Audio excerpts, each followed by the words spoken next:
आज पुनः आक्रांत हो रही मातृभूमि हम सबकी प्यारी, जो त्याग और बलिदान हमारे उन क्रांतिकारियों ने किया।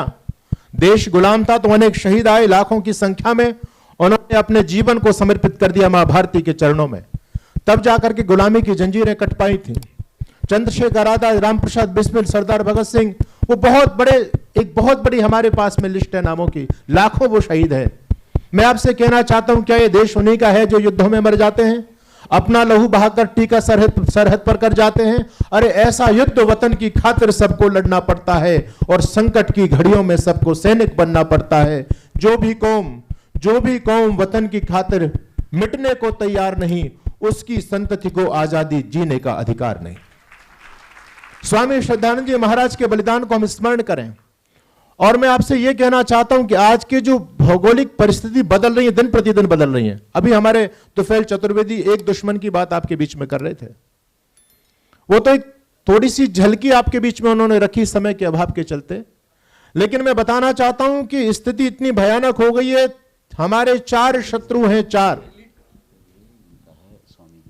उनसे हम सबको जागरूक होना है। और ये स्वामी श्रद्धानंद जी का जो मिशन है, ऋषि दयानंद जी महाराज का जो मिशन है, इसी मिशन पर चल करके, इसी लक्ष्य पर चल करके हम सनातन धर्म की रक्षा कर सकते हैं। दुनिया में कोई दूसरा प्लेटफॉर्म नहीं है जिस पर चल करके हम अपने सनातन धर्म को बचा सकें।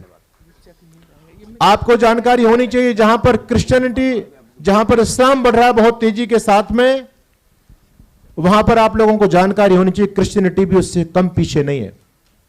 अब तक उन लोगों ने आदिवासी क्षेत्रों को अपने टारगेट में लिया था, लेकिन अब वो बहुत संपन्न प्रदेशों की तरफ बढ़ चुके हैं। एशिया का सबसे बड़ा चर्च पंजाब के जालंधर जिले के अंदर बन रहा है। अभी मैं अमृतसर गया तो मैं भ्रमण के लिए जब गया तो मैंने देखा वहां पर सारे के सारे अपने भाई थे। चर्च बनाने वाले वो तो बाहर से आए होंगे, कनाडा अमेरिका से, लेकिन वहां लाखों हजारों की संख्या में जो लोग घूम रहे थे वो सारे के सारे अपने ही भाई थे। एक समस्या भी बहुत बड़े पैमाने पर बढ़ रही है। हरियाणा के अंदर ऐसे बहुत सारे गांव हैं जो पूरी तरह से हिंदू विहीन हो चुके हैं, आपके पास नहीं है वो। और उन गांवों के अंदर, मैं बात नहीं, आप के अंदर कई ऐसे गांव हैं जहां पर एक भी हिंदू नहीं बचा, उस गांव में चर्च बन चुके हैं और पूरी तरह से पूरा की पूरा गांव कन्वर्ट हो चुका है। हिसार के अंदर एक कॉलोनी है जिसमें 250 परिवार रहते थे, पूरे की पूरे परिवारों ने धर्म परिवर्तन कर लिया, क्रिश्चियन बन गए सारे के सारे। केवल एक समस्या नहीं, इस हिंदू की रक्षा करें तो करें कैसे, बात समझ में नहीं आती। हिंदू सबका रॉ मटेरियल बना हुआ है, ईसाई बनता है तो हिंदू बनता है, मुसलमान बनता है तो हिंदू बनता है, अन्य जो मत पंथ हैं उनकी दीक्षा ले रहा है तो हिंदू ले रहा है। इस हिंदू का ना कोई दीन बचा है ना कोई धर्म बचा है। इस हिंदू की स्थिति ऐसी हो चुकी है जैसे आटे का दीपक। आप लोग जानते हैं आटे के दीपक को यदि बाहर रखेंगे तो कौवा उठा ले जाता है, और घर के अंदर लेकर के जाएंगे तो चूहे ले जाते हैं। अब बहुत बड़ी चुनौती हमारे सामने ये है कि ऐसी विषम परिस्थिति में हिंदुत्व की रक्षा कैसे करें। तीसरी तरफ और मैं आपका ध्यान आकर्षित करना चाहता हूं, जो बहुत तेजी से समस्या क्रिएट हो रही है। आपका हर बच्चा ज्यादातर उसका शिकार हो चुका है, वह है कम्युनिस्ट विचारधारा। यह बहुत तेजी से बढ़ रही है। और मैं यहां तक भी कहना चाहता हूं, हमारे परिवार के बच्चे भी इनके टारगेट होते चले जा रहे हैं। बहुत सारे बच्चे जब हम घरों में जाते हैं हमसे प्रश्न करते हैं, कहते हैं अब यज्ञ नहीं करना चाहिए, हम अपने घर में यज्ञ नहीं कराएंगे। हमने कहा क्यों नहीं कराओगे?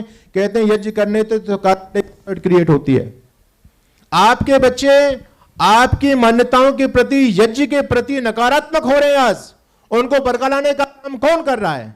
मैं जानता हूं कि पाखंड के खिलाफ तो ठीक है, वो लोग आपके बच्चों को बरगलाते रहते हैं, लेकिन जो लॉजिकल चीज है, जो साइंटिफिक चीज है, उसके बारे में भी आपके बच्चों को बरगला। आपके बच्चे प्रश्न करें, यज्ञ करने का कोई फायदा नहीं है। क्या फायदा है? आपके बच्चे तो प्रश्न करते हैं। क्या मुल्ला जी का बच्चा भी कहता है अब्बू तुम 5 बार दिन में जो दंड बैठक कसरत करते हो, इसका करने का लाभ क्या, क्यों करते हो? कोई मुसलमान का बच्चा पूछ सकता है क्या? हमारे बच्चे हमसे पूछते हैं। क्यों पूछ रहे हैं? क्योंकि आपके बच्चे ही टारगेट किए जा रहे हैं। ध्यान रख, मुसलमानों को खतरा नहीं हमारा बच्चा जाकर के हिंदू बनेगा या क्रिश्चियन बनेगा। क्रिश्चियन को खतरा नहीं है कि हमारी आबादी जाकर के धर्म परिवर्तन कर लेगी। सबसे बड़ी समस्या तो लोगों के सामने है, खतरा तो हम लोगों के सामने है कि आने वाली नस्लें हमारी धर्म परिवर्तन करती चली जा रही। इन कम्युनिस्ट लोगों ने आपके सारे के सारे इतिहास को विकृत कर दिया है, आपके सारे धर्म ग्रंथों को दूषित कर दिया है। देखते हैं मनुस्मृति को फूंका जा रहा है।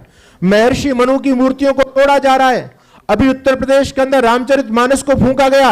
ये तो केवल शुरुआत हुई है। अब लोगों ने समय रहते हुए ऋषि दयानंद स्वामी श्रद्धानंद के रास्ते को तो निश्चित रूप से एक एक करके हमारे सारे शास्त्रों का नंबर आने वाला है। क्योंकि आपके शास्त्र फर्जी हैं, फर्जी, उनमें बहुत बड़े पैमाने पर मिलावट है। याद रखना, आपको शुद्ध नॉलेज चाहिए, संस्कृति की चाहिए, इतिहास की चाहिए, तो आपके पास केवल एक प्लेटफॉर्म बचता है, केवल और केवल आर्य समाज का प्लेटफॉर्म है।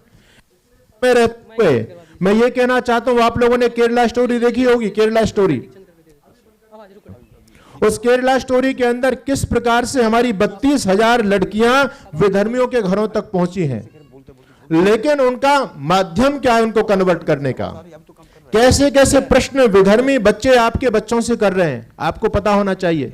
क्या आपके बच्चे उन प्रश्नों का जवाब दे पाएंगे?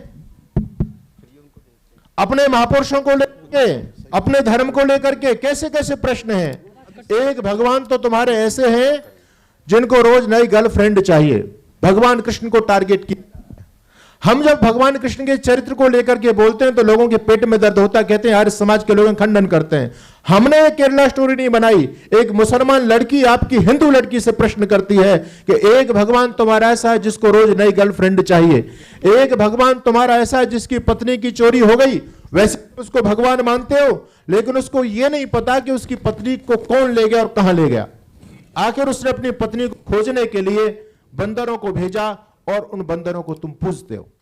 एक भगवान तुम्हारे ऐसे हैं जिनकी पत्नी की मौत हो गई तो पत्नी की डेड बॉडी को कंधों पर रख करके पागलों की तरह रोते हुए घूम रहे हैं।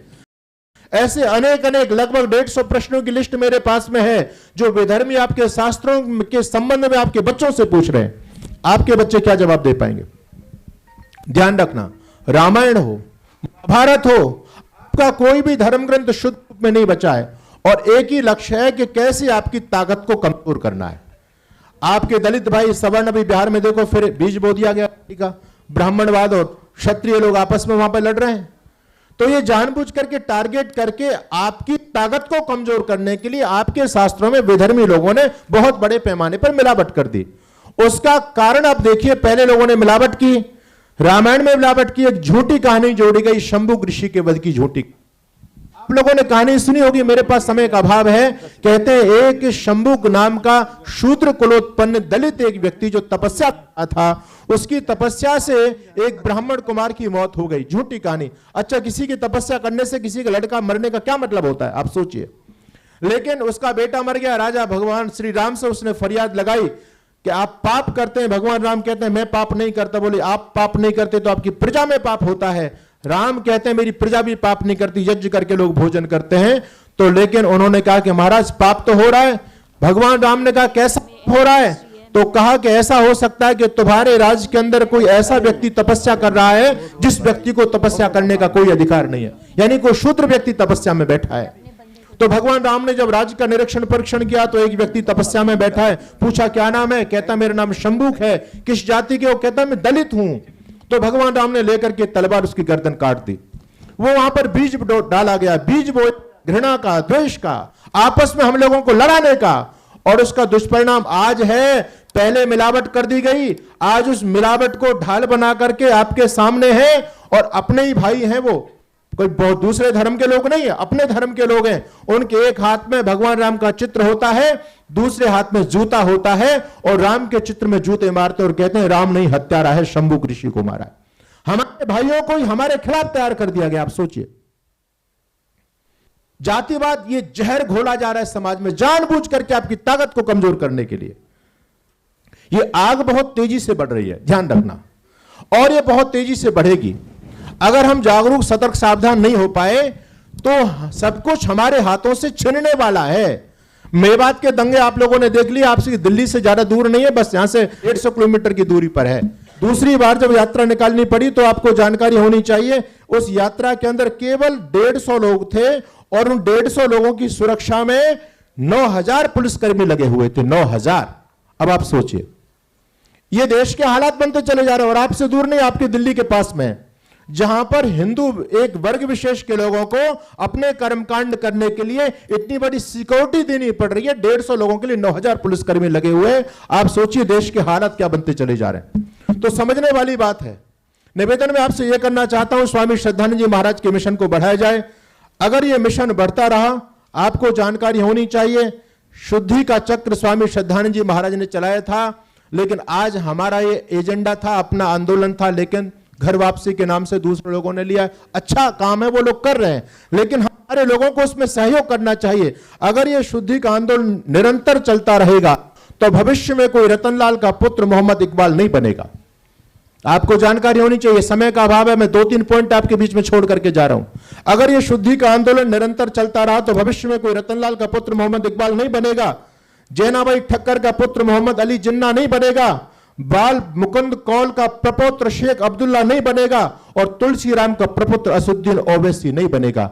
यह काम आर्य समाज ने किया था, ऋषि दयानंद ने किया था, और आज जिस पापी का जन्मदिन ये देश मना रहा है, उस पापी के चलते देश में खतरबार है। आपका वजूद खतरे में है। अपने शत्रुओं को संभालो, अपने शत्रुओं को समझो।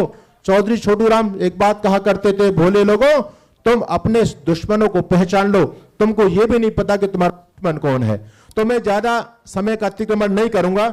मैं आपसे यही कहना चाहता हूं कि हम ज्यादा से ज्यादा इस शुद्धि सभा के मिशन को बहुत तेजी से बढ़ाएं। दूसरा कोई ऑप्शन नहीं है, ये बात बिल्कुल सत्य। तो